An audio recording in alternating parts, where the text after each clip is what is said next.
Righto, g'day. Today we are going to hook up an electric fence. So it's going to be solar powered for today's install. So anything you buy through us for the energizers are Nemtech. They're a really good brand that we use. And basically, so we're going to have the energizer. Obviously the energizer is based on number of kilometers that it does. We never really want to go over 60% of whatever the box says. If you think of it like a water pump, you never want it running 100% at 100% of the time. So, energizer, leads, instructions. Make sure you have a bit of a flick through it. It'll help also with all your earthing and that sort of stuff. This is to give you an overview, but anything technical's in there.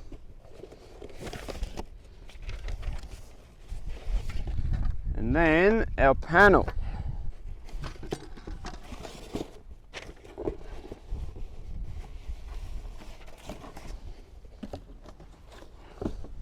So with our leads, once we get to hooking it up, there's leads for your solar panel.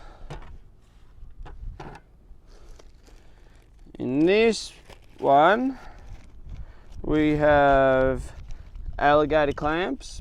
We're not going to use these.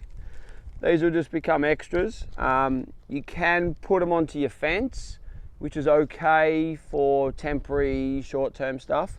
But basically, because we've got 2.5mm wire through our fence, we want to use 2.5mm underground cable to hook it all up. Same thing, like a water pipe, there's no point coming out in 1 inch and then going to 2 inch. You'll never have 2 inches of pressure. So we need to always make sure at a minimum we've got the same size underground cable as the fence you're using. These little things are our actual on and off switch, so don't lose them. They are magnetic. It comes with a couple. Put a bit of baling twine around it. We're going to mount the energizer on the star post, so they will sit on there, but obviously they'll lose in the grass pretty easy. So put a bit of baling twine or wire on them so that they don't go missing. And then our negative and positive leads go from the battery to the energizer.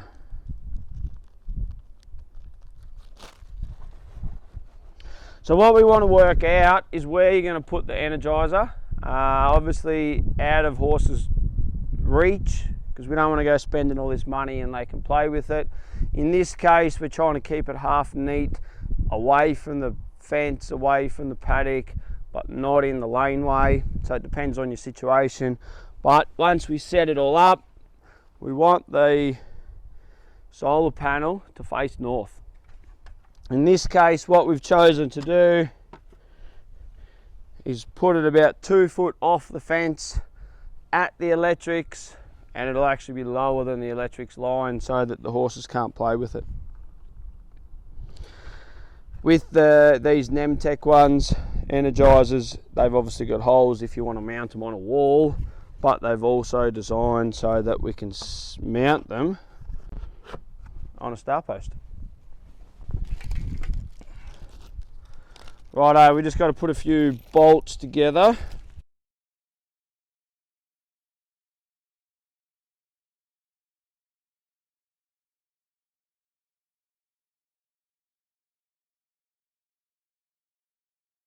Alright, on the box, probably should have showed you this, but on the box, when I say the box, I mean the energizer, where the two leads are going to go, the negatives and the positives. There's a picture of the solar panel and a picture of a battery, because both leads are obviously black and red, so we've got to know which goes into each. If you put them around the wrong way, it simply just doesn't work. So we want to just connect them in there. So what's happening there is the power goes to the energizer, and then any overflow goes down to the battery, and therefore at night, these sort of energizers, you know, they'll last 5 to 7 days with no sun whatsoever.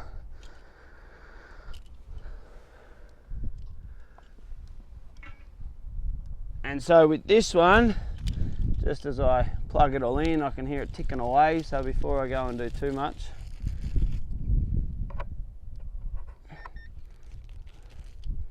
we'll turn that off.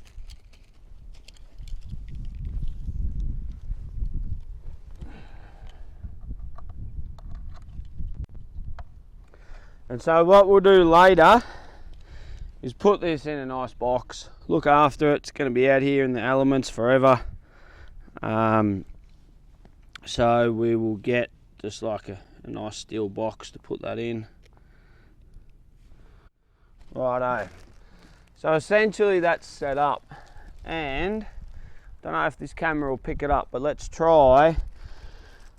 The lights on the machine, if they're red, they're not working. If they're yellow, they are working. So we'll just do this as a little test. If I was to take the battery lights, it might take a little while, but anyway, because I've disconnected the battery, that'll eventually go red.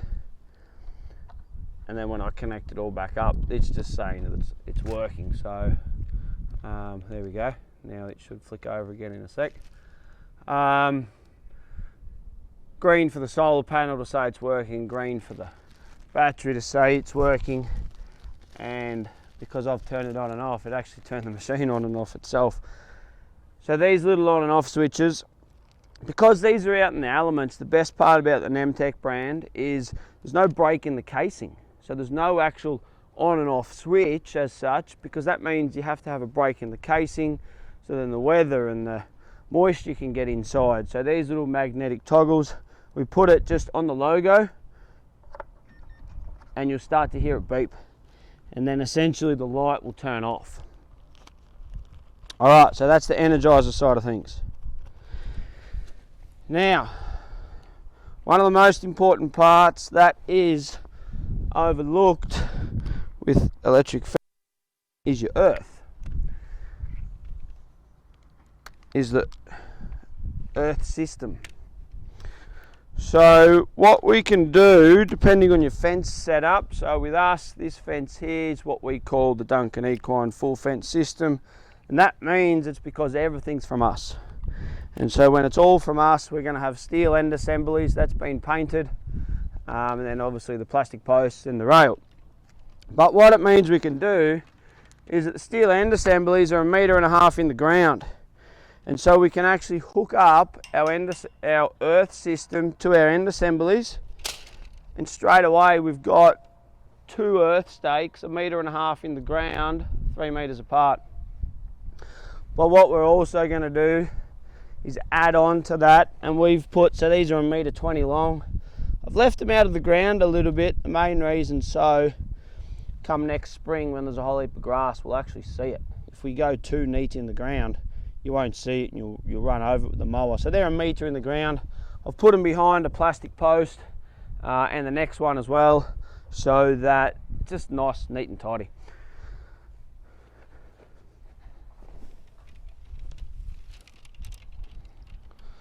So we want to roll this out. As a minimum, you want to have 3 earth stakes.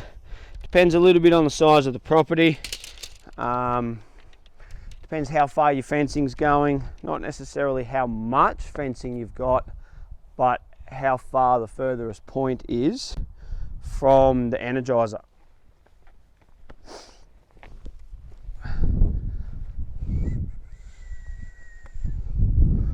So sometimes we might hook up more even end assemblies. So if you went to a corner, for example, even a square corner, there's going to be 3 posts there.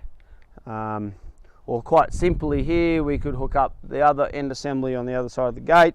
So then all of a sudden we've got 4 strainer posts in the ground to be part of our earthing system. And obviously if it's in timber, you just can't use your end assemblies.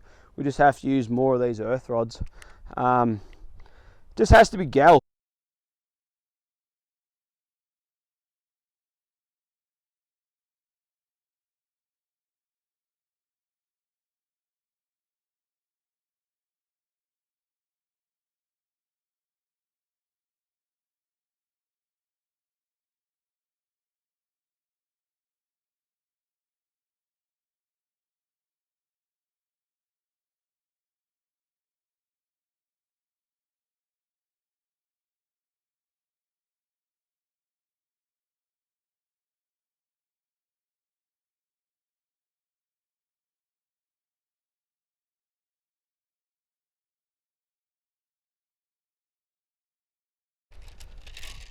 And then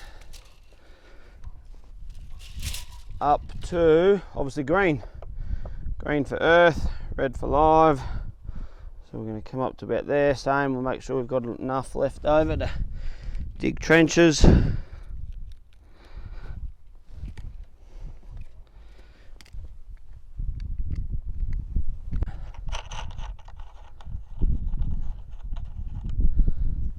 then through the middle of this is a bit of a hole, so that's exactly where we're gonna slide it through.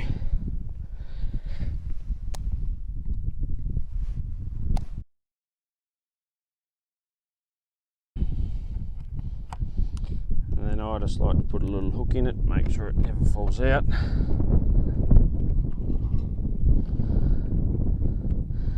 And potentially increases that surface area around the bolt.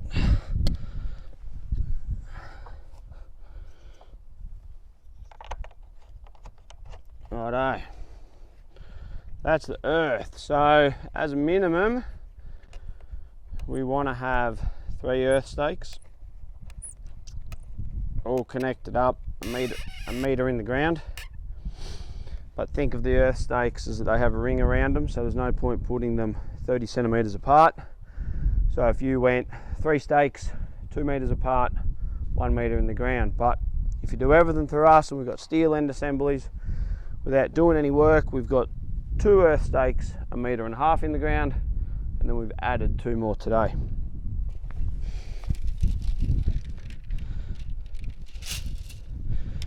So then the next step is we're actually going to hook up the fence. The fence essentially is the easy part. It's the earth sometimes that people don't put enough attention into. So we'll do the same thing. This time red for live.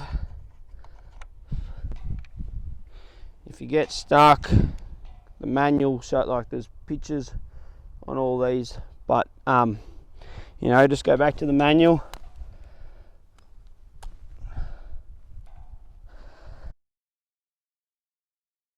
For mains, because they might be in an area that has multiple blackouts a year. Everyone has their own personal reasons on why they want mains or solar. Obviously this job, we're in the middle of a paddock, we're not near a shed or near power, so we've had to go main, we've had to go solar. And the old way, or what I'll consider the sheep and cattle way, is to put a huge energizer on a big property. You're actually better off nowadays to put multiple little energizers. The money still works out about the same. It doesn't work out any more expensive. But what happens is if you have a fault somewhere, let's say you've got 50 kilometres of fencing and you put one 50 kilometre unit or 225s, the advantage on 225s is that if you have a fault somewhere on the farm, the whole farm doesn't go down.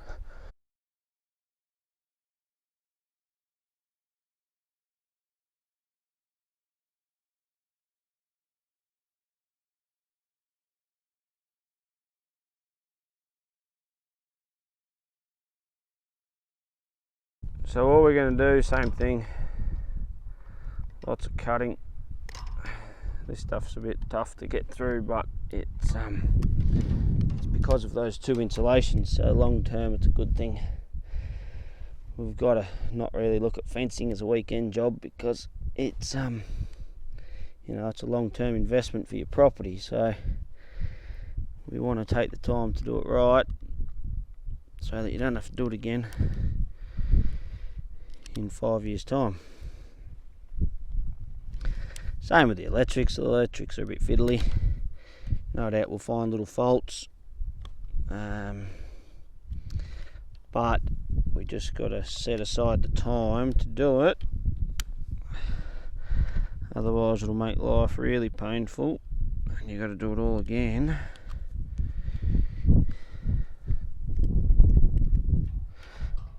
So what some people might do on the bigger studs that we do, a lot of the thoroughbred studs, if we're doing, you know, 500 acres, is actually use, depending on what you're going to do, a 3-rail fence, a 4-rail fence. Same if we've got, you know, even up to 4 coated wires here, is leave one not live, and that you'd actually hook your earth up to that, and then that carries your earth around your farm. So then, let's say we did this, and then 500 meters away, we can hook, say for example, the bottom one straight to your post, and then you've got 2 more earths everywhere you hook that up to. So that's called earth return.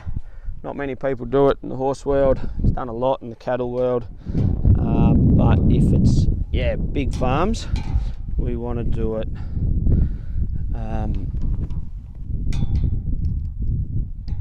because, as I said, that earth becomes really important. So if you can, the best way is that we actually, a bit like the earth, it stays in a continual line. You can put a washer on these too to help increase the surface area, but I've just stripped enough to wrap it around the whole thing, and then we'll cut this excess off.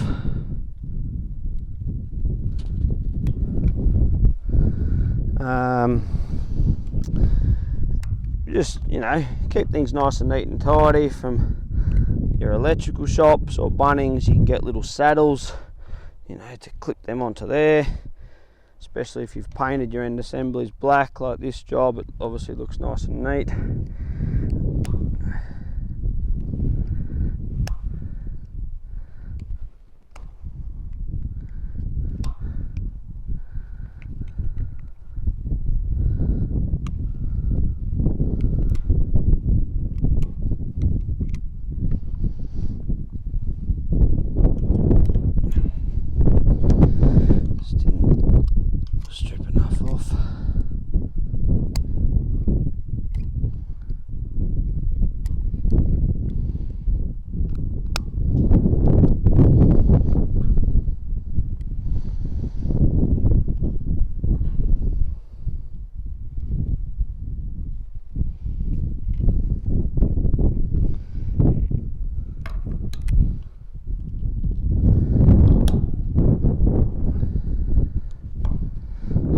Clip that last little bit off.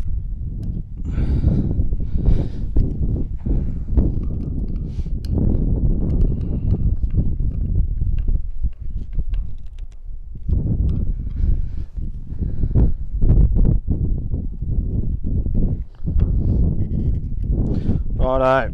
So as I said, we can keep that nice and neat, nice and straight, put little clips on there so the horses can't play with it. Righto, so we've just quickly hooked up these two, the rail and the shock coat. Now essentially the moment of truth, if we climb back through here,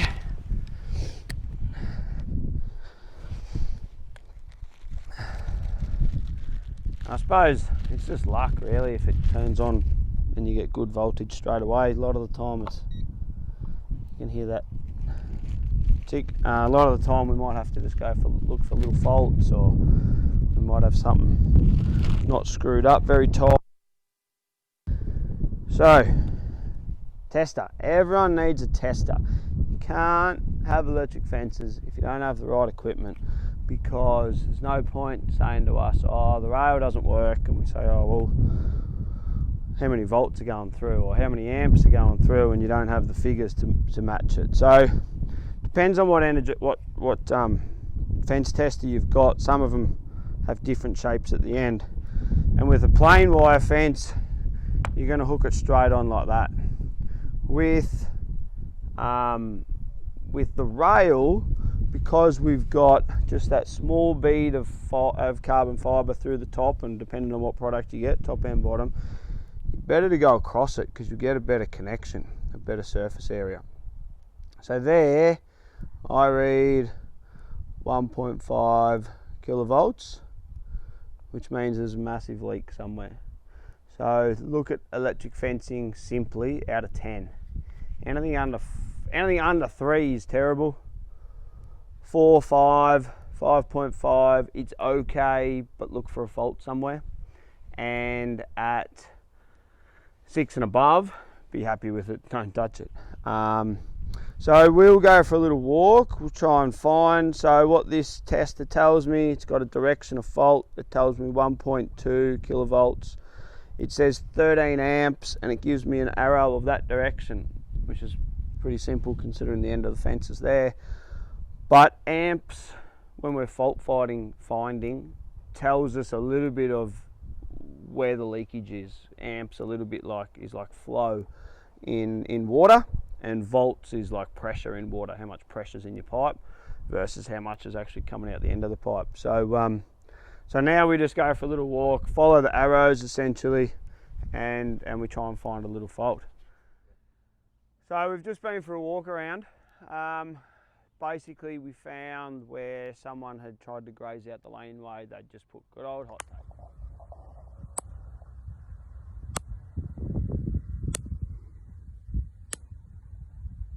And not that the hot tape was on the rail, but just the way it was tied off, the tail was touching the rail. But what you can't do, electricity works as a bit of a force field, so what you can't do is put, like you can't tie tapes or braids or ropes or anything around the coated wire, around the steering rail, because doesn't have good connections. So now when we test it, you know, we're back up to, so that's sort of 6.2, 6.5, 0 amps.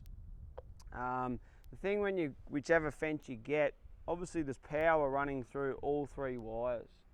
And so if I put my tester, because it works as a force field, if I put my tester on that middle wire, it actually shows 1.4 kilovolts, but you can touch it and not get zapped, so don't stress about that. And it's the same whether you get the ultra or the extreme. This is extreme, so we get the same amount of volts at the bottom, but if that was ultra, you're still going to get a little reading. Doesn't mean it's faulty or anything, just means it works as a force field. Same as if I put my tester an inch away, you're going to start getting little reads.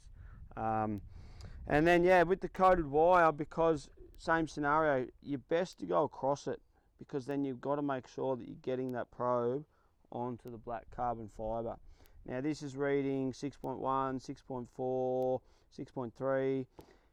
If you use another tester with an actual earth stake, on average you get about another 1,000 volts, because that starts to be a bit more of a true reading, taking into account the earth.